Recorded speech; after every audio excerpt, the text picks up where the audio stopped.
I think that's a fair point. So, Case, why don't you tell us about the Philadelphia Flyers in the 7 spot then?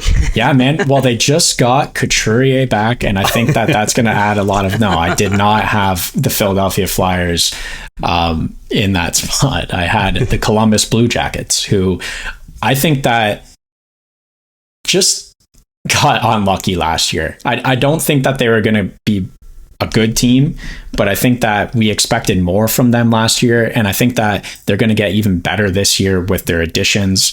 The offense, it's going to come. I think that there's a lot of young guys with a lot of talent on this team, and I expect Fantilli to be in that Calder race for sure. Kent Johnson, another year of him.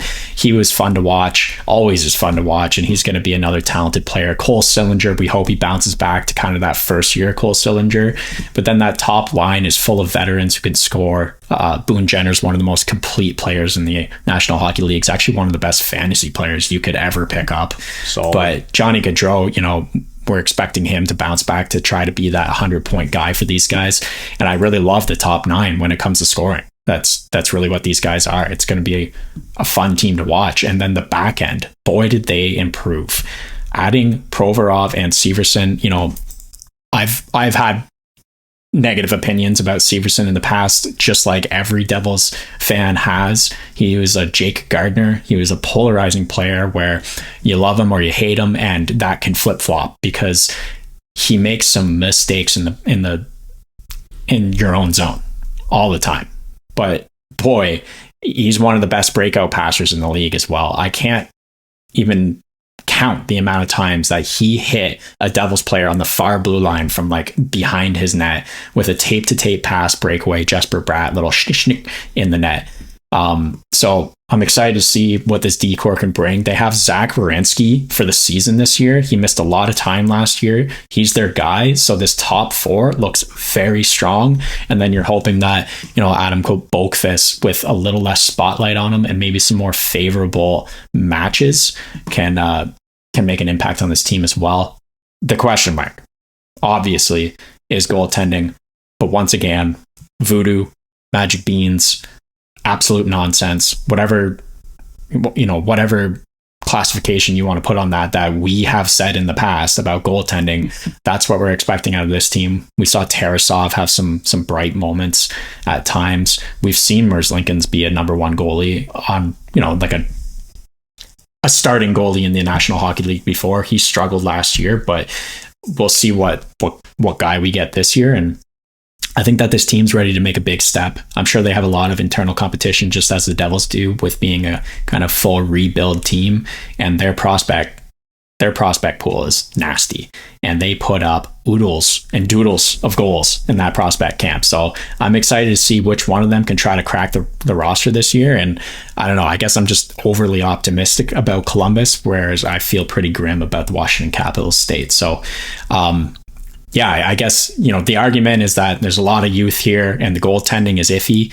So I can hear where you guys have them at 7, but I personally have a lot of potential and a lot of upside on this team, and I'm excited. Case mentioned a lot of good points about how they've really improved and, how they have a lot of good up and coming young players. Case, we didn't even really mention a guy like David Jiricek, who finds himself in a bit of a logjam on the back end. Werenski, Severson, Provorov, Peak, that's going to be your top 4.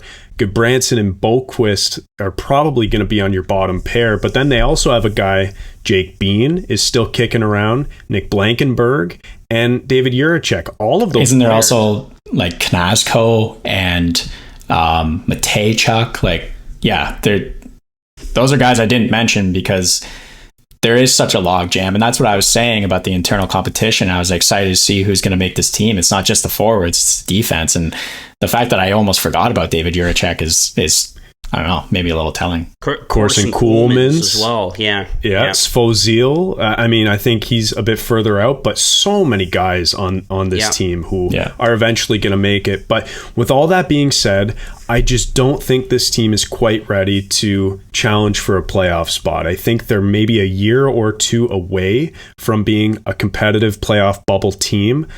they could surprise me because you never really know what young players are going to do in the league, but I just have more confidence betting on players who I know how they're going to perform with the New York Islanders and the Washington Capitals. So that's why I have them at 7.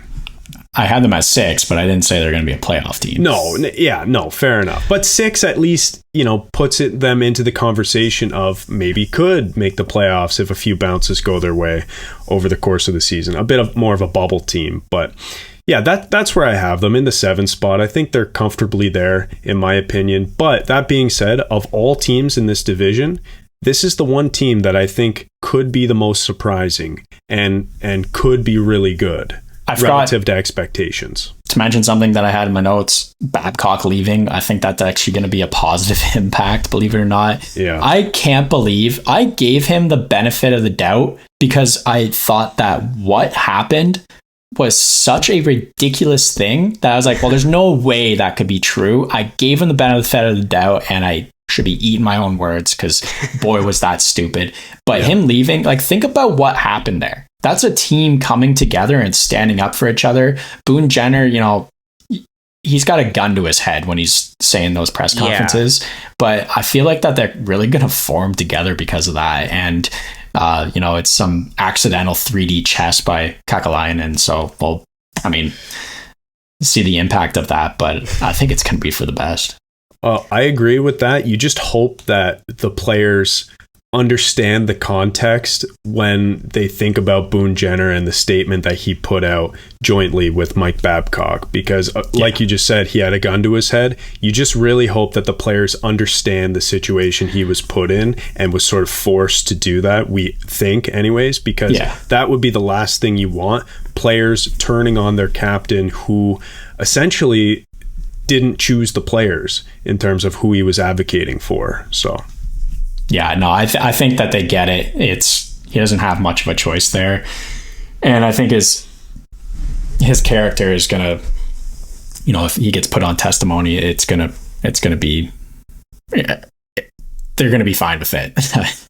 He's captain for a reason. He was captain in the way that Adam Laurie is on Winnipeg, where there's a lot of really good players that he was picked over because of his attitude, his demeanor, his character. So, Yeah, definitely. And, guys, I mean, you both know how riled up I got in the group chat when the whole Babcock thing first came out, and we didn't know a lot at that time, right? And so there were a lot of questions about the reporting and what actually happened. And believe me, there are plenty of times where I've gotten riled up at something and it completely backfires and it's not what I think. But was kind of had a right to get riled up about it, and what has happened has happened. He's now out. Pascal Vincent comes in, and who probably should have been the hire anyways, but what's done is done. I do agree. I think this group will become stronger because of all of this. They've got a lot of exciting young talent. They were just ranked as having the number 1 prospect pool in the NHL. I can certainly get behind that. Fantilli looked fantastic. Everyone's talking about how Connor Bedard got a hat trick in a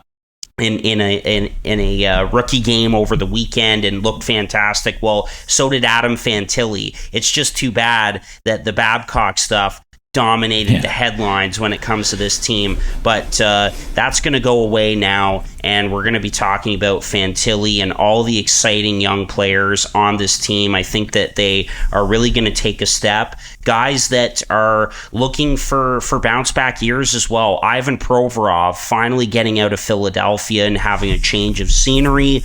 Big theme on this pod, of course. I think he's going to have a good season if he can stay healthy. Johnny Gaudreau in his second year, he's finally settled in now. You'd have to think a healthy Zach Werenski healthy, a bounce back year from Cole Sillinger, this team should be able to really take a step and be a lot better than the 59 points that they had last season. It was just a disaster for them. And this team was also plagued by injuries when you look at them as well, going back to that same point that we made about the Capitals. But yeah, the goaltending, we wonder about that. Tarasov seen as the goalie of the future. What do we get out of him? Merzlikins, we've seen him. He can be one of the top goalies in the league. We've seen that out of him before. So what kind of year does he have? But with what they've got, with what they're building, this team is certainly going to take a step, and I could see them being in that 80, 82 point range.